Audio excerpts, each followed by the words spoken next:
ಜನನಿ news ಚಾನೆಲ್ಗೆ like ಮಾಡಿ, subscribe ಮಾಡಿ, ಶೇರ್ ಮಾಡುವ ಮೂಲಕ ನಮ್ಮ ಚಾನೆಲ್ಗೆ ಸಹಕರಿಸಿ. ಹೆಚ್ಚಿನ ಮಾಹಿತಿಗಾಗಿ ಸಂಪರ್ಕಿಸಿ ಹರಿಚಿನ್. ಮೊಬೈಲ್ ಅನ್ನ ಅಗತ್ಯಕ್ಕೆ ಮಾತ್ರ, ಒಳ್ಳೆಯ ವಿಚಾರಗಳಿಗೆ ಮಾತ್ರ ಉಪಯೋಗಿಸುತ್ತೇವೆ. ಶಿಕ್ಷಣದ ಜೊತೆಗೆ ಜ್ಞಾನವನ್ನು ಬೆಳೆಸಿಕೊಳ್ಳುತ್ತೇವೆ. ಇನ್ನು ಮುಂದೆ ಪ್ರತಿ ಶನಿವಾರ ನಮ್ಮ ಶಾಲೆಯಲ್ಲಿರುವ ಗ್ರಂಥಾಲಯಕ್ಕೆ ಹೋಗಿ ನಮಗೆ ಇಷ್ಟವಾದ ಪುಸ್ತಕವನ್ನ ಓದಿ ಅದನ್ನು ಅರ್ಥ ಮಾಡಿಕೊಂಡು ನಮ್ಮ ಸ್ನೇಹಿತರೊಡನೆ ಜ್ಞಾನವನ್ನ ಹಂಚಿಕೊಳ್ಳುತ್ತೇವೆ. ನಮ್ಮಲ್ಲಿರುವ ಜ್ಞಾನವನ್ನ ವಿಕಾಸಗೊಳಿಸುತ್ತೇವೆ. ನಾವು ಈ ದೇಶದ ಸತ್ಪ್ರಜೆಗಳಾಗಿ ಸಂವಿಧಾನಕ್ಕೆ ಅನುಗುಣವಾಗಿ ನಮ್ಮ ಕಾರ್ಯವನ್ನ ನಿರ್ವಹಿಸಿ ಪಾಠ ಹೇಳಿಕೊಟ್ಟ ಗುರುಗಳಿಗೆ, ಜನ್ಮ ನೀಡಿದ ತಂದೆ ತಾಯಿಗೆ ನಮ್ಮನ್ನ ಮುಂದೆ ಒಳ್ಳೆಯವರಾಗಿ ನೋಡುವ ಸಮಾಜಕ್ಕೆ ಯಾವುದೇ ರೀತಿಯ ಕಳಂಕ ಇಲ್ಲದೆ ದೊಡ್ಡ ವ್ಯಕ್ತಿಗಳಾಗಿ ರೂಪುಗೊಳ್ಳುತ್ತೇವೆ. ಆ ದಿಸದಿಂದಲೇ ಆತ ಒಂದು ಬೌಂಡ್ರಿ ಹಾಕೋಣ, ಕಟ್ಟುಪಾಡುಗಳನ್ನ ಮಾಡಿಕೊಂಡ. ನಾವು ಒಬ್ಬ ಮನುಷ್ಯ ಸಮಾಜದಲ್ಲಿ ಹೇಗಿರಬೇಕು, ಹೇಗೆ ಬದುಕಬೇಕು, ಸೊ ನಾವು ಹೇಗಿರಬೇಕು, ಹೇಗೆ ಬದುಕಬೇಕು, ಹೇಗೆ ಜೀವನ ಮಾಡಬೇಕು ಅನ್ನೋದನ್ನ ಒಂದು ಕಟ್ಟುಪಾಡು ಹಾಕೊಂಡ. ಅವನ್ನೇ ಕಾನೂನು ಅಂತ ಅವನೇ ಮಾಡ್ಕೊಂಡು. ಯಾರು ಮಾಡಿದ್ದದು? ನಾವೇನೆ ಮನುಷ್ಯನೇ ಒಂದು ಕಾನೂನು ಅಂತ ಮಾಡ್ಕೊಂಡ್ವಿ. ಕಾನೂನು ಅಂತ ಮಾಡ್ಕೊಂಡ್ಮೇಲೆ ಈಗ ಕಾನೂನು ಮಾಡ್ಕೊಂಡ್ವಿ. ಈಗ ನೀವು 10 ಗಂಟೆಗೆ ಸ್ಕೂಲಿಗೆ ಬರಬೇಕು ಅಂತ ಕಾನೂನು ಮಾಡ್ಕೊಂಡು ನಾನು ಬರಲ್ಲ, ಏನ್ ಮಾಡೋದು? ಪನಿಷ್ಮೆಂಟ್. Very good. ಶಿಕ್ಷೆ ಕೊಡೋದು. ಯಾರು ಕೊಡೋದು? ಟೀಚರ್ ಇಲ್ವಲ್ಲ, ಟೀಚರ್ ಇಲ್ವಲ್ಲ ಅಲ್ಲಿ ಅವರು. ಸೊ ಯಾರಾದ್ರೂ ಬೇಕಲ್ಲ, ಟೀಚರ್ಸ್ ಬೇಕಲ್ಲ. ಸೊ ಆ ಒಂದು ಸಮಾಜದಲ್ಲಿ ಇರುವ ಕಾನೂನುಗಳನ್ನ ಜಾರಿ ಮಾಡಲು ಮತ್ತು ಜಾರಿಯಾದ ಕಾನೂನುಗಳನ್ನು ಯಾರ್ಯಾರು ಉಲ್ಲಂಘನೆ ಮಾಡಿದ್ರು ಒಂದು ಶಿಕ್ಷೆನೋ ಅಥವಾ ಒಂದು ವ್ಯವಸ್ಥೆ ಮಾಡಲು ಆ ಒಂದು ವ್ಯವಸ್ಥೆಗೆ ಯಾರಾದ್ರೂ ಬೇಕಲ್ಲ, ಅದನ್ನೇ ಒಂದು ವ್ಯವಸ್ಥೆ, ಪೊಲೀಸ್ ವ್ಯವಸ್ಥೆ.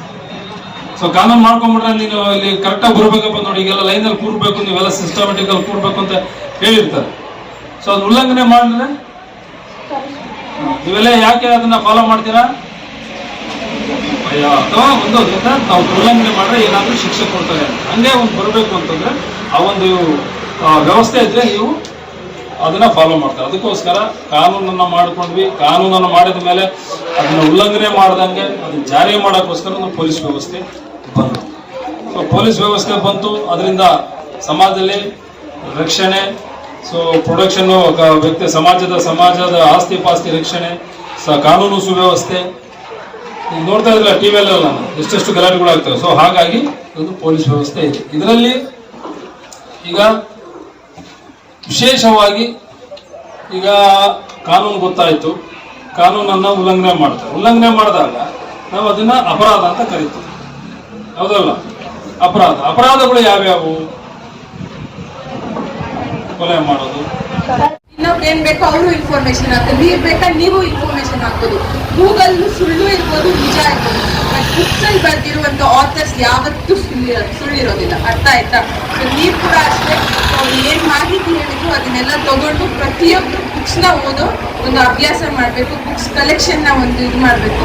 ಸರ್ ಹೇಳಿದ್ರೆ ನೀವೆಲ್ಲರೂ ರಸಾಯನ ಪ್ರಶ್ನೆಗೆ, ಕ್ವಿಜ್ ಕಾಂಪಿಟೇಷನ್ಗೆ ಪಾರ್ಟಿಸಿಪೇಟ್ ಹಾಕ್ಬೇಕು. ಹೇಗೆ ಒಲಿಂಪಿಕ್ಸ್ ಅಲ್ಲಿ ಇವಾಗ ಮಾರ್ಕ್ ಮಿಸಿದ್ರೆ ಚೈನಾ ಅಮೆರಿಕ, ಅದೇ ತರ ಸ್ಪೋರ್ಟ್ಸ್ ಅಲ್ಲಾಗ್ಲಿ, ಎಜುಕೇಶನ್ ಅಲ್ಲಾಗ್ಲಿ, ಸ್ಟಡೀಸ್ ಅಲ್ಲಾಗ್ಲಿ, should be schools ಅಂತ ಬಂದ್ರೆ it should always be RHS. okay, ಎಲ್ಲರೂ ಕ್ವಿಜ್ ಕಾಂಪಿಟೇಷನ್ ಅಲ್ಲಿ ಪಾರ್ಟಿಸಿಪೇಟ್ ಮಾಡಿ, get a good name to your school. And with this I'll be ending my talk. Thank you Anantram sir for coming to our school, and thank you everyone for being a part of this.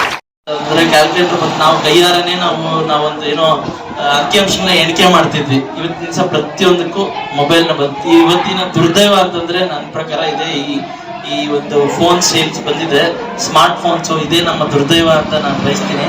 ಆಯ್ತಾ, ಈ ದುರ್ದೈವಕ್ಕೆ ನಾವು ಕೂಡ ಬಲಿಯಾಗಿದ್ದೀವಿ. ನಾವೇನು ಏನೋ ಇದಂತಲ್ಲ, ನಾವು ಕೂಡ ಇದಕ್ಕೆ ಬಲಿಯಾಗಿದ್ದೀವಿ. ನೀವು ಕೂಡ ಇದಕ್ಕೆ ಬಲಿ ಆಗಬಾರ್ದು. ಇವತ್ತಿಂದಾನೇ ನೀವು ವರ್ಲ್ಡ್ ಇಂದ ರಿಯಲ್ ವರ್ಲ್ಡ್ಗೆ ಬರಬೇಕು. ರೀಲ್ ಪ್ರಪಂಚ, ಇನ್ಸ್ಟಾಗ್ರಾಮ್ ರೀಲ್ ಪ್ರಪಂಚ, ರಿಯಲ್ ಪ್ರಪಂಚಕ್ಕೆ ದಯವಿಟ್ಟು ಬನ್ನಿ. ಯಾಕೆ ಹೇಳ್ತಿದ್ದೀನಿ ಅಂತಂದ್ರೆ, ಇವತ್ತಿನ ದಿವಸ ನಾವು ಏನು ದುಡ್ಡು ಮಾಡುವಂತ ಮಷೀನ್ಗಳಾಗ್ಬಿಟ್ಟಿದ್ದೀವಿ. ಇಲ್ಲ ಅಂತಂದ್ರೆ ಬರೀ ಏನು ಇಂಡಸ್ಟ್ರಿನಲ್ಲಿ ಏನೋ ಸಾಕಷ್ಟು ಪ್ರೊಡ್ಯೂಸ್ ಮಾಡುವಂತ ಮಷೀನ್ಗಳಾಗಿದ್ದೀವಿ. ಈ ತರ ಒಂದು ಫಾಸ್ಟ್ ಚೇಂಜಿಂಗ್ ವರ್ಲ್ಡ್ ಅಲ್ಲಿ ಇವತ್ತು ಕೂಡ ಆಯ್ತಾ ಒಂದು ಜ್ಞಾನವನ್ನ ಬೆಳೆಸೋದಕ್ಕೆ, ಜ್ಞಾನವನ್ನ ಪಸರಿಸಕ್ಕೆ, ಎಲ್ಲರಿಗೂ ಜ್ಞಾನ ಉತ್ತೇಜನ ಮಾಡೋದಕ್ಕೆ ಈ ತರದ್ದು ಒಂದು ಕಾರ್ಯಕ್ರಮ, ಯಾವುದೇ ಒಂದು ದುಡ್ಡಿನ ವ್ಯಾಮೋಹ ಅಥವಾ ಅಪೇಕ್ಷೆ ಇಲ್ದಿರ ಈ ರೀತಿಯೂ ಕೂಡ ಕಾರ್ಯಕ್ರಮಗಳು ನಡೀತಿದೆ ಅಂತಂದ್ರೆ ಅದು ನಮ್ಮ ಎಲ್ಲರ ಒಂದು ಏನೋ ಬ್ಲೆಸ್ಸಿಂಗ್ಸ್ ಅಂತ ನಾನು ಬಯಸ್ತೀನಿ ಸರ್. ತುಂಬ ಥ್ಯಾಂಕ್ ಯು ನಮ್ಮ ಮಕ್ಕಳಿಗೆ ಕಾರ್ಯಕ್ರಮ ಏನೋ ಮಾಡ್ತಿರೋದಕ್ಕೆ. Finally last but not least ನಾವು ಒಂದೇ ಒಂದು ಮರಿತಿದ್ದೀವಿ ಮಕ್ಕಳೇ, ಆಯ್ತಾ. ದಯವಿಟ್ಟು ನಿಮ್ಗೆಲ್ರಿಗೂ ತಿರ್ಗಾ ಹೇಳ್ತೀನಿ, ತುಂಬಾ ಒಳ್ಳೆ ಒಂದು ಮೆಸೇಜ್ ಕೊಟ್ಟಿದ್ದಾರೆ. ನಾನು ಕೂಡ ಇವತ್ತಿನ ದಿನದಿಂದಾನೇ ಪಾಲಿಸ್ತಾ ಇದ್ದೀನಿ. ಬಹುಶಃ ನಾನು ಒಂದು 10 ವರ್ಷಗಳಿಂದ ಬಿಟ್ಬಿಟ್ಟಿದ್ದೀನಿ. ದಟ್ ಈಸ್ ರೀಡಿಂಗ್, ಓದೋದು ಎವ್ರಿ ಡೇ. ನಮ್ಮ ಜನರೇಷನ್ ಅಲ್ಲಿ ಆಯ್ತಾ ನಾವು ಸಾಕಷ್ಟು ಪುಸ್ತಕಗಳನ್ನ ಓದ್ತಾ ಇದ್ವಿ, ಅದರಿಂದ ಜ್ಞಾನ ಏನೋ ಗಳಿಕೆ ಮಾಡ್ತಾ ಇದ್ವಿ. ಇವತ್ತಿನ ದಿನದಲ್ಲಿ ನಮ್ಗೆ ಆ ಫೋನ್ ಹಿಡ್ಕೊಂಡ್ರೆ ಅದನ್ನಲ್ಲಿ ಬರುವಂತ ಇನ್ಫಾರ್ಮೇಶನ್ ನಾವು ತುಂಬಾ ದೊಡ್ಡ ಇನ್ಫಾರ್ಮೇಶನ್ ಅಂತ ಏನೋ ಅನ್ಕೊಂಡು ಅದನ್ನೇ ಪರಿಪಾಠ ಮಾಡ್ಕೊಂತಿದೀವಿ. ದಯವಿಟ್ಟು ಪ್ರತಿದಿನ ನಿಮ್ಮ ಸ್ಕೂಲ್ ಪುಸ್ತಕಗಳನ್ನ ಬಿಟ್ಟು ಬೇರೆ ಪುಸ್ತಕಗಳನ್ನ, ಬೇರೆ ಗ್ರಂಥ, ನಮ್ಮ ಬೇರ್ಮೂಲದಲ್ಲಿ ತುಂಬಾ ದೊಡ್ಡ ಗ್ರಂಥಾಲಯ ಇದೆ ಆಯ್ತಾ, ಸಾಕಷ್ಟು ಜನಕ್ಕೆ ಗೊತ್ತಿಲ್ಲೋ ಆಯ್ತಾ. ಪಬ್ಲಿಕ್ ಲೈಬ್ರರಿ ಇದೆ, ಆಯ್ತಾ. ಪಬ್ಲಿಕ್ ಲೈಬ್ರರಿ ಇಲ್ಲ ಅಂತಂದ್ರೆ ನಮ್ದೇ ಲೈಬ್ರರಿ ಆಯ್ತಾ. ಎಲ್ಲೋ ಒಂದತ್ರ ಒಂದು 1 hour ಯಾವ್ದೋ ಒಂದು ಹೊಸ ಪುಸ್ತಕ ನೀವು ಓದೋದ್ರಿಂದ ನಿಮ್ಗೆ ಒಂದು ಹೊಸ ಇನ್ಫಾರ್ಮೇಶನ್ ಬರುತ್ತೆ, ಹೊಸ ನಾಲೆಜ್ ಬರುತ್ತೆ. ಆ ನಾಲೆಜ್ ನ ನೀವು 4 ಜನಕ್ಕೆ ಹೇಳ್ಕೊಡ್ಬೋದು. ಈ ದಿನದ ಉದ್ದೇಶ ಸಹ ಜ್ಞಾನ ವಿಕಾಸ ಆಯ್ತಾ. ಸರ್ ಹೇಳಿರೋ ಮಾತನ್ನ ನೀವು ಪರಿಪಾಡಿಸ್ತೀರಾ ಅಂತ ಹೇಳಿ ಸುದಿನ ಅಂತ ಹೇಳ್ಬೋದು, ನಮ್ಮ ಅದೃಷ್ಟ ಅಂತ ಹೇಳ್ಬೋದು. ಯಾಕೆ ಅಂದ್ರೆ ನೋಡಿ, ಮನ್ವಂತರ ಅಂದ್ರೆ ಏನು ನಾನು ಹೇಳಿದ್ದೀನಿ. ಮನ್ವಂತರ ಅಂದ್ರೆ ಏನು? ಪರಿವರ್ತನೆ ಆಗೋ. ಇದುವರೆಗೂ ಒಂದು ರೀತಿ ಇದೆ, ಇನ್ನು ಮುಂದೆ ಹೇಳಿದ್ರು ಬದಲಾವಣೆ ಆಗಬೇಕು. ಜ್ಞಾನ ವಿಕಾಸ ಮನ್ವಂತರ ಕಾರ್ಯಕ್ರಮ ಅಂದ್ರೆ ನಾವು ಜೀವನದಲ್ಲಿ ಬದಲಾವಣೆ ಆಗುವಂಥದ್ದು ತುಂಬಾ ಇದೆ. ಇದುವರೆಗೂ ಯಾರ ಮೇಲೆ ಮಾತಾಡ್ತಾ ಇರೋದು? ಇದುವರೆಗೂ ಬಂದ್ಬಿಟ್ರೆ ನೀವು 10ಗೂ ಬಂದಿದ್ದೀರಾ, 8th ಅಲ್ಲಿ ಒಂಥರ ಇದ್ರಿ, 9th ಅಲ್ಲಿ ಇನ್ನು ಸ್ವಲ್ಪ ಬದಲಾವಣೆ ಆಗಿದ್ದೀರಾ, 10th ಅಲ್ಲಿ ಮತ್ತೆ ಬದಲಾವಣೆ ಆಗಿದೆ, ಈಗ ಇನ್ನೂ ಬದಲಾವಣೆ ಆಗಿದೆ. ಯಾಕೆ ಎಕ್ಸಾಮ್ ಹತ್ರ ಬರ್ತಾ ಇದೆ. ಇನ್ನೆಷ್ಟು ದಿವಸ ಎಕ್ಸಾಮು? 24 ತಾರೀಕಿಗೆ ಫಸ್ಟ್ ಇರುವಂತದ್ದು. ಅದಕ್ಕೋಸ್ಕರ ಎಲ್ಲಾನು ಬದಲಾವಣೆ ಆಗಿ ಓದ್ಬೇಕಿರೋರು ಪೋಸ್ಟ್ ನೋಟ್ಸು, ಪ್ರತಿಭಾ ಕಾರಂಜಿ ಎಲ್ಲದರಲ್ಲೂ ಇದ್ರಿ, ಎಲ್ಲದರಲ್ಲೂ ತುಂಬಾ ಪ್ರೈಸ್ಗಳನ್ನು ತಂದಿದ್ದೀರಾ. ತುಂಬಾ ಒಳ್ಳೆ ಮಕ್ಕಳು, ಮತ್ತೆ ಚೆನ್ನಾಗೂ ಇದು. ಅದೇ ರೀತಿ ಎಕ್ಸಾಮ್ ಅಲ್ಲೂ ನೀವು ಫಸ್ಟ್ ಬರ್ಬೇಕು. ಎಲ್ಲರಲ್ಲೂ ನೀವು ಏನ್ ಬರ್ಬೇಕು? ಈ ದಿನ ಈ ಕಾರ್ಯಕ್ರಮ ತುಂಬಾ ಚೆನ್ನಾಗಿದೆ. ಇದ್ರ ಬಗ್ಗೆ ಹೇಳೋದೇನಂದ್ರೆ, ಮಾನವ ಅಕ್ಕಿಯಂತೆ ಹಾರಬಲ್ಲ, ಮೀನಿನಂತೆ ಈಜಬಲ್ಲ, ಎಲ್ಲೋ ನಡೆಯುವಂತ ಘಟನೆಗಳನ್ನು ಇಲ್ಲೇ ಕುಳಿತು ನೋಡಬಲ್ಲ. ಅಂದ್ರೆ ಮನುಷ್ಯ ಇವತ್ತು ಎಷ್ಟು ಮುಂದುವರೆದಿದ್ದಾನೆ. ಮೊದಲು ನಡ್ಕೊಂಡೇ ಹೋಗ್ಬೇಕಾಗಿತ್ತು, ಆಮೇಲೆ ಸೈಕಲ್ ಬಂತು, ಬಸ್ ಬಂತು, ಕಾರ್ ಬಂತು, ಇವತ್ತು ವಿಮಾನ, ವಿಮಾನಗಳು, ಫ್ಲೈಟ್. ಇವತ್ತು 1 ನಿಮಿಷ, 1 ಗಂಟೆ ಇಲ್ಲಿಂದ ಹೈದರಾಬಾದ್ 1 ಗಂಟೆ ಹೊರಟೋಗ್ತೀರ. ದೀಪಾರ್ಚನೆ ದಿವ್ಯ ಗಣಪತಿ, ಕೋಟಿ ಕೋಟಿ ನಮನ ನಿನಗೆ ಮಹಾಗಣಪತಿ. ಲಕ್ಷ ಲಕ್ಷ ದೀಪಾರ್ಚನೆ ದಿವ್ಯ ಗಣಪತಿ, ಮಹಾಗಣಪತಿ, ದಿವ್ಯ ಗಣಪತಿ, ಮಹಾಗಣಪತಿ, ದಿವ್ಯ ಗಣಪತಿ, ಮಹಾಗಣಪತಿ. ಇಳಿದು ಬಾ ಗಣಪತಿ, ಕೈಲಾಸಗಿರಿಯಿಂದ ಧರೆಗಿಳಿದು ಬಾ. ಇಳಿದು ಬಾ ಗಣಪತಿ, ಕೈಲಾಸಗಿರಿಯಿಂದ ಧರೆಗಿಳಿದು ಬಾ. ಒಳೆದು ಬಾ, ನೆರೆದು ಬಾ, ಒಳೆದು ಬಾ, ನೆನೆದು ಬಾ ಗಣಪತಿ, ಗಣಪತಿ. ಸತ್ತಿರುವ ಕತ್ತಲನ್ನು ದೂರ ಮಾಡುವ, ಮುತ್ತಿರುವ ಕತ್ತಲನ್ನು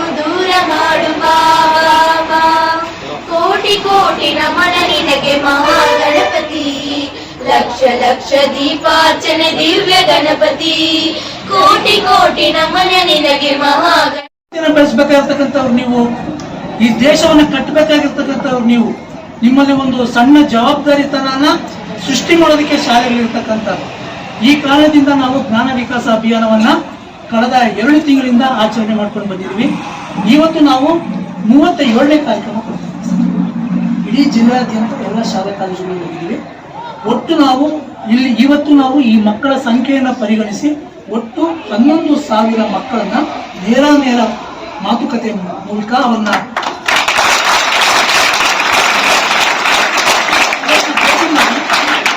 ಅವರಿಗೆ ಒಂದಷ್ಟು ನಾಲೆಡ್ಜ್ ಅನ್ನ ಇಂಥವ್ರ ಮೂಲಕ ಪೊಲೀಸ್ ಇಲಾಖೆಯಲ್ಲಿ ಏನೇನು ವಿಚಾರಗಳಿವೆ, ನೀವೇನು ತಿಳ್ಕೋಬೇಕು, ನೀವು ಯಾರಾದ್ರೂ ಗಾಡಿ ಓಡಿಸೋ ಮಕ್ಕಳಲ್ಲ ಅಂತ ಕಾಣಿಸುತ್ತೆ.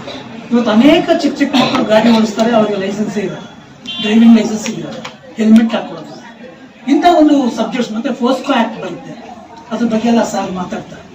ಮತ್ತೆ ಮೇಡಮ್ಮು ಶಿಕ್ಷಣದ ಕುರಿತು ಅವರು ಕೂಡ ಮಾತಾಡ್ತಾರೆ, ನಮ್ಮ ವಿಜೇಂದ್ರ ಅವರು ಕೂಡ ಮಾತಾಡ್ತಾರೆ. ತಾಳ್ಮೆಯಿಂದ ಕೇಳಿ, ಶ್ರದ್ಧೆಯಿಂದ ಕೇಳಿ. ನೀವು ಬೆಳೆಸ್ಕೊಂಡಂತ ಜ್ಞಾನವನ್ನ ನೀವು ಬೇರೆ ಕಡೆ ಅದನ್ನ ಸ್ಪ್ರೆಡ್ ಮಾಡಬೇಕು. ಅದು ನಿಜವಾದ ಜ್ಞಾನ.